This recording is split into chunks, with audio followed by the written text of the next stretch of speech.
De volta com o Jornal da Correio, agora 7 horas e 29 minutos.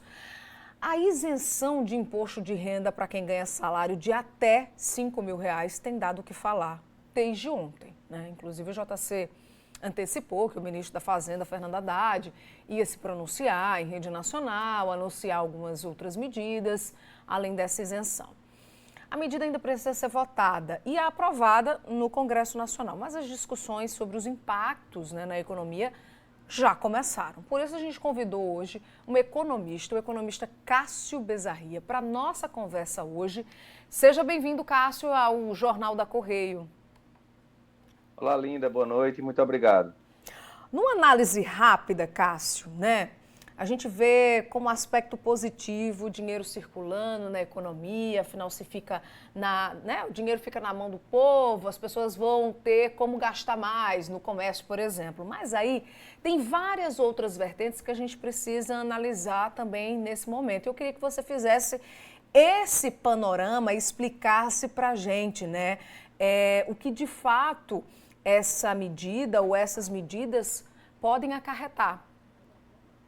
Então, Linda, em um primeiro momento, né, a primeira análise é justamente essa, né? Irei pagar menos impostos e a minha renda disponível ela vai aumentar. O que é a renda disponível? É a renda que você recebe descontada dos impostos. Se você não vai precisar pagar aqueles impostos associados à sua renda, então você acaba aumentando sua renda disponível.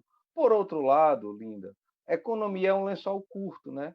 Se você cobre a cabeça, você descobre os pés. Então, quando você isenta um determinado grupo de pagamento de impostos, muito provavelmente um outro grupo vai precisar cobrir esse buraco que foi deixado ali. Ou o governo absorver esse déficit, né? Que no caso o mercado hoje projeta em aproximadamente 46 bilhões que vai deixar de ser arrecadado pelo governo federal, que é diferente da estimativa do governo, que é de 36 bilhões. Mas, enfim, qualquer que seja o cenário, ele acaba deixando um hiato muito grande aí. Então, esses são os dois aspectos iniciais que devem ser levados em consideração.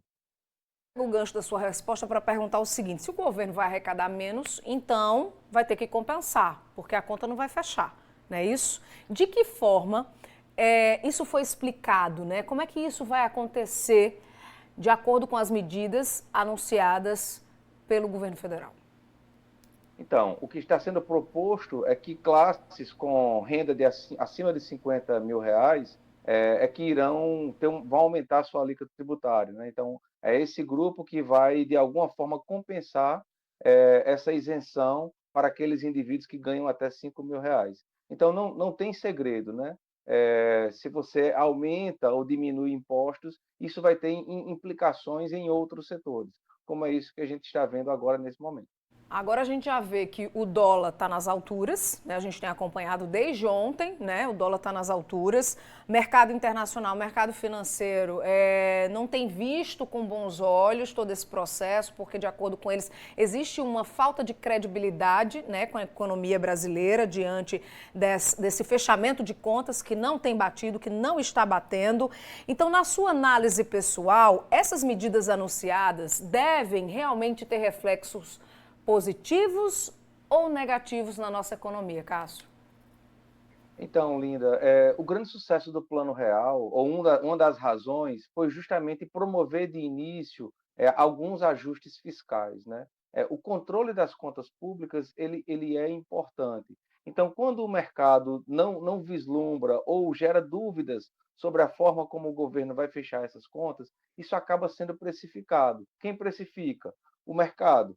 Aí a gente vê a taxa de câmbio chegando a R$ 6, a gente vê fuga de capital do país, enfim, entre outras implicações de curtíssimo prazo, como a gente tem observado aí nos últimos 2 dias. Isso pode ter outros efeitos, né? Quando a taxa de câmbio há uma depreciação cambial, como nós importamos muitos produtos, né? Isso aumenta o custo de importação. Então, esse pode ser também, caso perdure, um fator de reajuste de preços no futuro. Então, há de fato uma precificação de notícias ruins, ou que são interpretadas como ruins pelo mercado, porque desde o início do ano fala-se em enxugamento, né, das contas públicas. E aí o governo vai e lança uma política contrária àquilo que é esperado, isso gera todo esse sinal negativo aí dado pelo mercado. Cássio, muito obrigada pela sua participação aqui no Jornal da Correio, viu? Boa noite para você. Boa noite, Linda. Um forte abraço.